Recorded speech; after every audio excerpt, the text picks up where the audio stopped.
In this video, we're going to cover how many real estate deals or properties you need to close on to be able to retire early.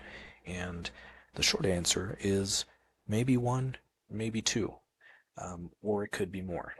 It just depends on what you find. Anyways, just in case you haven't seen much of this channel before, I'm not going to sell you anything because I don't have anything to sell. I am literally just giving you free information of how I was able to retire in about a 4-month period at the age of 30.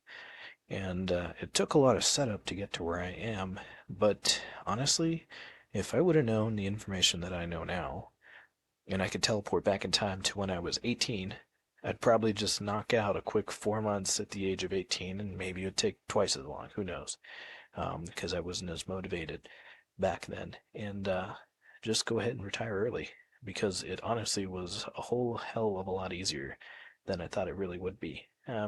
Anyways, let's go ahead and jump into it. So you heard earlier, obviously, that I said it may be just one deal. How would that work out? Well, getting your finances together or finding finances to cover the purchase of one property is probably the easy part. Either you have some money saved up or you don't have any money at all and you find someone that has money saved up. Well, that'll do the job. Basically, as long as you have some sort of money, if you can put 1%, 5%, 3%, depending on the type of loan, down for down payment, you can probably make enough money off of one Airbnb, for example, to retire and live very well in Southeast Asia. Your Airbnb would obviously have to be in an expensive market like California, Colorado, New York. But if that's not your thing, or you don't know those markets, or you want to invest in your local market, which is a terrible idea, by the way. You should be investing in the best markets, not the one that you happen to be in right now. If you end up investing in another market, as long as it's in the US or Canada or better parts of Europe, not the eastern side, then you'll be okay. It just takes one Airbnb to be able to retire early and to live a beautiful, extravagant life in Southeast Asia. Because one Airbnb, let's say in Gatlinburg, Tennessee, for example, which I wouldn't necessarily invest there, but we're using it as an example, it could probably net you about $4,000 a month.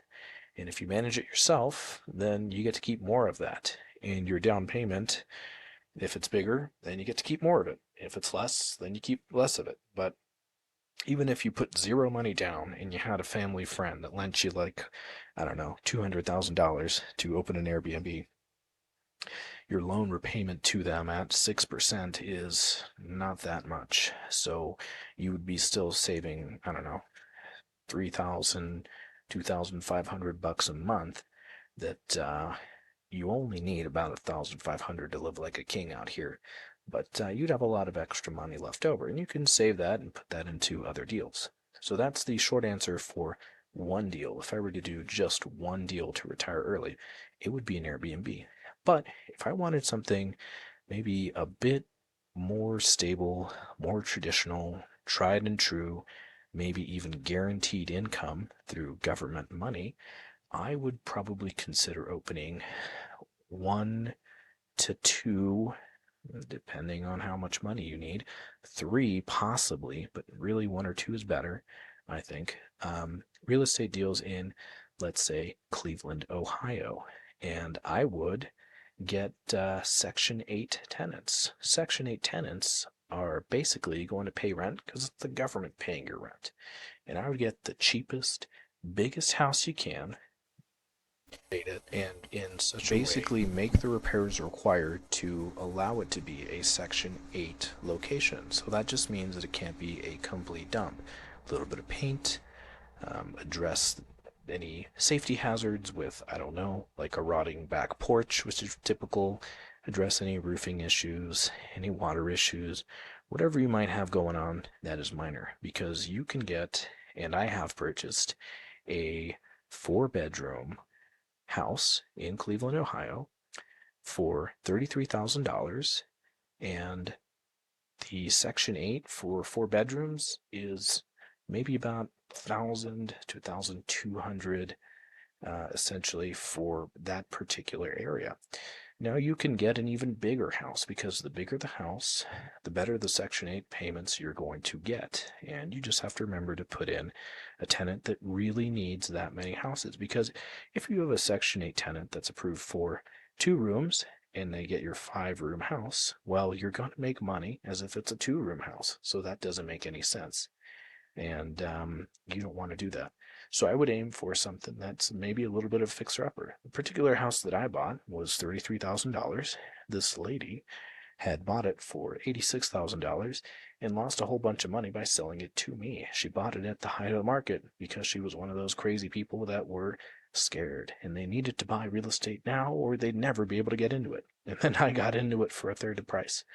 But anyways, I would get something like that. And there's plenty of houses you can even get for $45,000 and just negotiate hard. Pick a house that's been on the market for too long. Pick a house that's seller. It doesn't have an agent, for example, because no one looks at those people. You have had to hit a different tab on Zillow to even be able to find people that are selling their own houses because the agent ones come up automatically first because that's where Zillow really makes their money. So I would pick a house that's been on the market anywhere from 50 days to maybe 200-ish days. I personally narrow it down even more from about 80 to 110 days if I can, because that is kind of my sweet spot. But everyone's sweet spot is going to be a little bit different. And sometimes you'll get brand new deals coming to the market.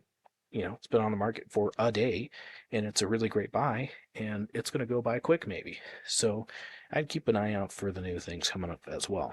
And of those houses, really, if you get 2 of them and you put Section 8 tenants in there, which have guaranteed payment from the government, you're going to be off pretty great. I just wouldn't invest on, say, the east side of Cleveland. But there's a lot of other places you could invest that are similar. That's basically the other answer.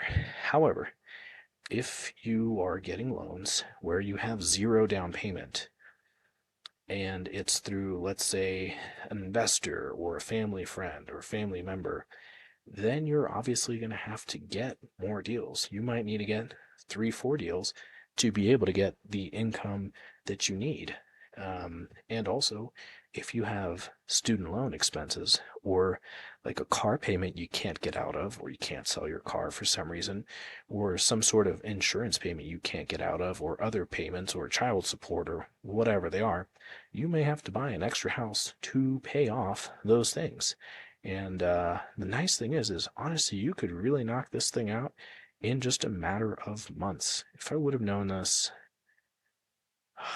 and if I would have known this is 18, I don't know what my life would look like. It would be pretty wild. I would probably still be doing real estate deals on the side because every time you get a new real estate deal and you live in Southeast Asia, I mean, one deal and now you're upgrading to a penthouse. So we're just living that much better of life, or maybe saving for old age, because let's be honest, your medical expenses will probably go up with old age, and you don't want to get stuck in a situation where now you're 60, have been retired since you were 20, and you don't have the money to cover this new liver that you need 3D printed or whatever the case will be in the future. So take that into account. Even if you fully retire, maybe consider having some fun for a number of years, but then maybe get back to it and just close some more deals, because the compounding effect while you wait for age 60 to show up is super powerful, and you should be taking advantage of it. And it just takes, I don't know, maybe close like 10 more deals throughout your entire lifetime. That's a total of 50 hours of work, which is not a lot, to close these 10 deals. And you're going to have a beautiful retirement thanks to compounding interest, especially if you can use your own money to get into these other deals. Most of the time, when you start into real estate, you are going to start off with a small amount, and very quickly, like a domino, you're going to start getting these monthly checks, all this extra money, and you're going to need to reinvest it. And getting to $33,000 out of your real estate investments to buy another family home, fully cash this time, it will not take very long to get there. And as you get closer to the end of your 60s, you'll probably be having more money coming in, and you might say, closing real estate deals is too hard. I'm just going to put it in the stock market and get a 7%. Well, that's fine too. But, you know, as long as you get started early in real estate, you're going to do basically fantastic, because most millionaires and billionaires from back in the day, like I'm talking for thousands of years, going back to basically before Jesus Christ and stuff, they all made their money in real estate. Landlord has the word Lord in it for a very specific reason. Okay?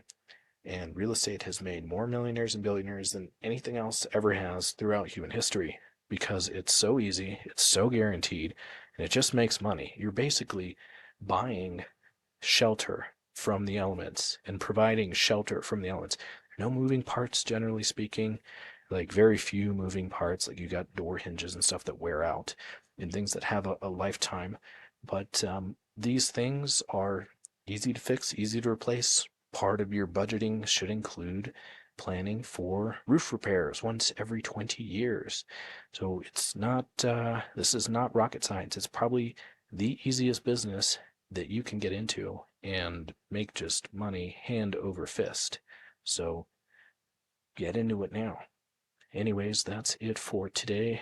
This is Dr. Travelness signing out and reminding you to plan and execute, because dreaming is for losers.